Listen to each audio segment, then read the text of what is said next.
অবাক, পুরো মনে হচ্ছে একটা জলজান্ত মানুষ দাঁড়িয়ে। দেখো এত সুন্দর করেছিল।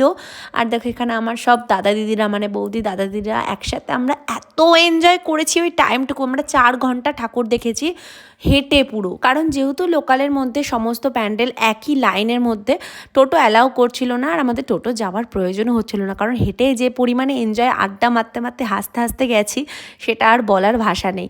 যাই হোক, সমস্তটা তো আর ভিডিও ক্লিপসে দেওয়া সম্ভব না, তাই যতটুকু পারছি যে কালীগঞ্জের যে কটা ঠাকুর, যে কটা প্যান্ডেল আমি দেখেছি সেই কটা তোমাদের সাথে ক্লিপসের মাধ্যমে শেয়ার করতে তো একদমই ভুলছি না। আর দেখতে থাকো আরও কী কী প্যান্ডেল দেখলাম। আর দেখো প্রত্যেকটা রাস্তায় যাচ্ছে, আর প্রত্যেকটা রাস্তায় এত সুন্দর করে লাইটিং দিয়ে সাজিয়েছে।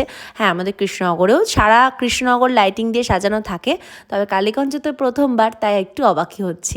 আর এই প্যান্ডেলটা দেখো, এখানে দেখো মাতৃগর্ভ করা হয়েছিল, আর বিভিন্ন রকম মেয়েদের নিয়ে, মায়েদের নিয়ে বিভিন্ন